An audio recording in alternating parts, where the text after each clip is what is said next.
महादेव। जैसे विज्ञान को क्या कहा जाता है? विज्ञान को कहा जाता है कि सुसंगठित, सुव्यवस्थित, क्रमबद्ध क्रियात्मक ज्ञान को विज्ञान कहते हैं ना। मतलब कुछ ऐसा मिलाया जाए, कुछ ऐसा किया जाए जिसमें कि क्रिया हो, उसे क्या कहते हैं? ऐसे ज्ञान जो हम अर्जित करते हैं उसे क्या कहते हैं? विज्ञान कहते हैं। अब देखो बताते हैं। अब रसायन विज्ञान की बात कर रहे थे, जिसे जितने भी ब्रह्मांड में जितने सब चीज है, सब का है, कोई ना कोई पार्टिकल से मिलके बने हैं, मतलब पदार्थ के हैं। तो मतलब कि रसायन विज्ञान का मतलब विज्ञान कहते हैं, मतलब पदार्थ के रासायनिक गुणों का अध्ययन का कहेगा रासायनिक विज्ञान। ठीक, अब दिखाते हैं कैसे। अब रसायन विज्ञान में सबसे पहले पीरियाडिक टेबल आना बहुत जरूरी है। लोग रहते हैं, मतलब जैसे होता है परिवार ना, ऐसी का है अणु जो है, अणु के अंदर में ढेर का परमाणु आते हैं। मतलब ढेर का परमाणु जब जुड़ जाएंगे ना तो क्या बनता है? अणु। जैसे कि कौनो परिवार में ढेर का लोग जुड़ जाएंगे तो क्या बन जाता है? परिवार। ढेर का सदस्य जुड़ जाते हैं तो ये का है? सदस्य है। ये का है? परिवार है। समझ में आई बात? अब देख, इसमें क्या होता है? परमाणु में ना, परमाणु में दिखाते हैं।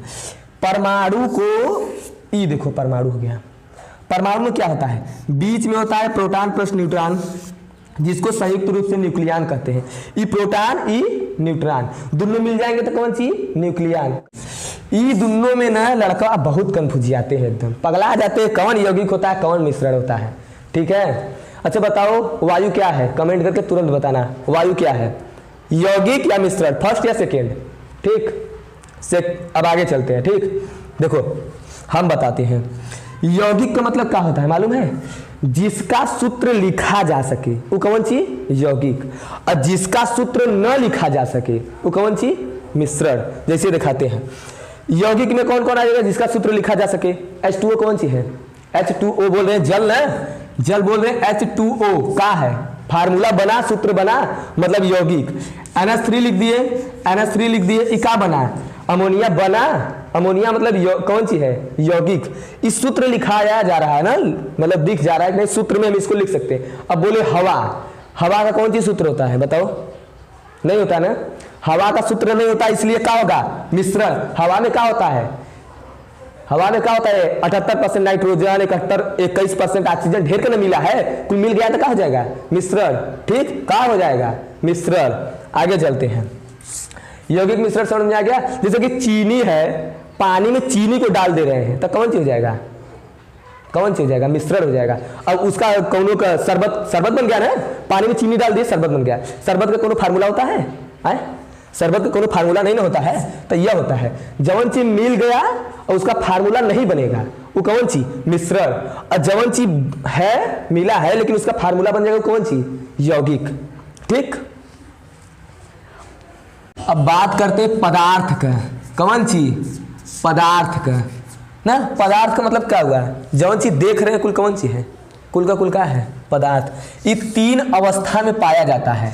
मूल रूप से होता है वैसे तो 5 ठो, अब 4 ठो हो चुका है, अब 5वां पे भी रिसर्च चल रहा है, कंफर्म नहीं है। देखो, ठोस पहला, दूसरा द्रव, दूसरा, तीसरा गैस। ये कुल तक कक्षा 8 वालों का है, इसीलिए नॉर्मल बता रहे हैं, कुल लोगों को भी समझ में आ जाए, हल्का से इसको पढ़ के फिर उसके आगे क्लास वाले पढ़ेंगे। ठीक है, ठोस, द्रव, गैस। अच्छा, उसका कौन सी होता है? प्लाज्मा। प्लाज्मा अवस्था। प्लाज्मा नहीं समझ में आया ना, ये तीनों तो सभी लोग देखे जानते, प्लाज्मा नहीं समझ में आया ना। प्लाज्मा मतलब क्या? नाक चुआता है सभी लोग ने, नाक जैसा होता है ना उसी प्लाज्मा होता है। खखार थूकता है जैसे होता है ना वैसे ही प्लाज्मा होता है। प्लाज्मा का मतलब ये चौथा अवस्था जो होता है ये ऐसा ही होता है। ठीक, 5वां अवस्था पे भी रिसर्च चल रहा है, कंफर्म नहीं है ना। ये पदार्थ का 3 अवस्था हो गया, ठोस, द्रव, गैस। अब देख बताते हैं तुमको, गैस के जो अणु होते हैं, जो गैस के अणु होते हैं काफी दूर दूर, ऐसे बहुत दूर दूर, बहुत दूर। सेंट वेंट मारते सर्रद फैल जाता है एकदम ना, सेंट मारते तब सर्रद फैल जाएगा दूरी तक। मतलब उसका नहीं था आयतन, आकार कौनो निश्चित नहीं होता है। इसका गैस वाले का आयतन, वॉल्यूम और आकार ना, ठीक है, दोनों निश्चित नहीं होता है। आकार और आयतन निश्चित। अगर छोटी की शीशी में दबा के भर देंगे तो तन्नी से हो जाएगा आयतन, आकार, है ना। तो ऐसे फैलेंगे तो खूब दूर दूर हो जाएंगे तो क्या हो गया? गैस। और द्रव में क्या होता है, द्रव का जो होता है वैल्यूम मतलब आयतन जो होता है निश्चित होता है, लेकिन आकार निश्चित नहीं होता। जैसे 1 लीटर दूध ले लिए, 1 लीटर दूध ले लिए, अगर लीटर में तब तो 1 लीटर तब वो है ना, और लीटर का जैसे लीटर जैसे बना रहता है, ऐसे लीटर है चाहे गिलास है, तो ऐसे गिलासी में है, एक मान लो कि 1 गिलास दूध ले लिए, तो गिलासी में तो गिलासी के आकार का है, और थरिया में डाल देंगे तो थरिया के आकार का हो जाएगा, तो इसका आकार निश्चित है। दूध द्रव है, दूध हो गया, पानी हो गया, कुछ वही सब ना, तो इसका आकार निश्चित है, नहीं निश्चित है। तो जो मतलब द्रव होता है, जो द्रव है ना, ये द्रव जो है इसका आकार का होता है अनिश्चित होता है, लेकिन आयतन मतलब जितना हो, जितना 1 लीटर ले लिए, जैसे 1 गिलास ले लिए तो थरिया में पलट देंगे तब वो 1 का गिलास रहेगा, लेकिन क्या रहेगा, अब वहीं तो गिलासी के आकार का, गिलासी में तो थरिया में डालेंगे थरिया के आकार का हो जाएगा ना। और ठोस का मतलब ये होता है कि इसका आकार और आयतन दोनों का होता है निश्चित। जैसे ईटा है तो यहाँ से उठा के दूसरी जगह रख देंगे तो आकार निश्चित अनिश्चित हो जाएगा, चेंज नहीं ना होगा।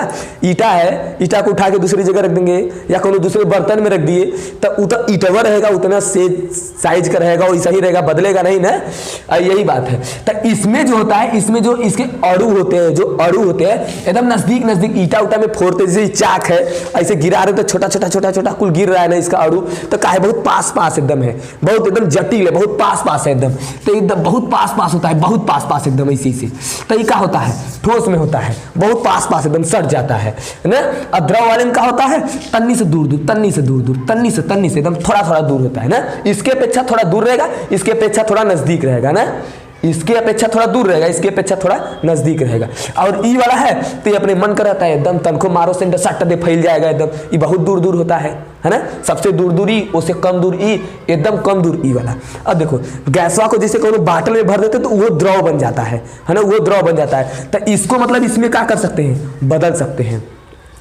बस पानी, देखो पानी जैसे है, पानी को क्या कर सकते हैं, ठोस अवस्था में बदलने के लिए क्या करो, फ्रिज में रख के जमा दो, बर्फ हो जाएगा ना, तो कौथा में ठोस में है। अब उसको फिर से गला दो, पानी बन गया तो द्रव में हो गया, और उसको लगा दो, चूल्ही पे लगा के आग लगा दो, वो क्या होगा, वाष्पन क्रिया होगा, वो भाप बन के उड़ने लगेगा तो क्या हो गया, गैस हो गया है ना। तो पानी का तीनों अवस्था हो जाता है। तो यह है ठोस, द्रव, गैस।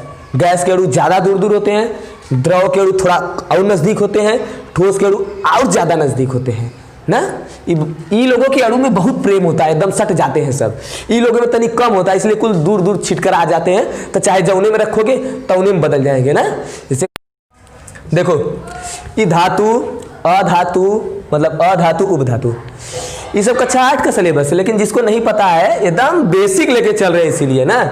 धातु, अधातु, उपधातु मतलब मेटल, नॉन मेटल ना, और बीचे वाला ही है। ये कौन चीज, धोबी कुत्ता न घर का ना काट का है, बीचवा में रहता है बेचारा। देखो ये फिजिक्स का चैप्टर, लेकिन केमिस्ट्री में भी काम देता है। केमिस्ट्री में कैसे काम देता है, फिजिक्स में कैसे काम देता है। देखो धातु का मतलब क्या हुआ, धातु का मतलब क्या हुआ, धातु का मतलब ये हुआ कि जौने में अगर लाइन का पलक होता है उसमें खोज दे, अगर लाइन मारेगा तो मतलब धातु, लाइन मारा मतलब धारा का प्रवाह हुआ, धारा का प्रवाह होगा तब ना लाइन मारेगा, मतलब धातु।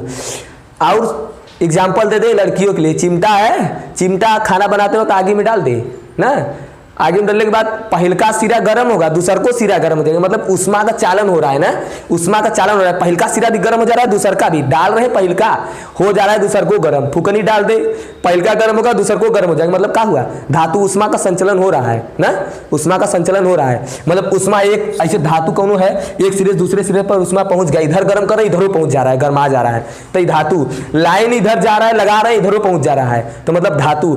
जौन चीज में अपने खुद का चमक होता है ना, थोड़ा बहुत चमकता है, वो क्या होता है, धातु। लकड़ी चमकता है, बताओ, लकड़ी चमकता है, नहीं चमकता है, मतलब लकड़ी अधातु।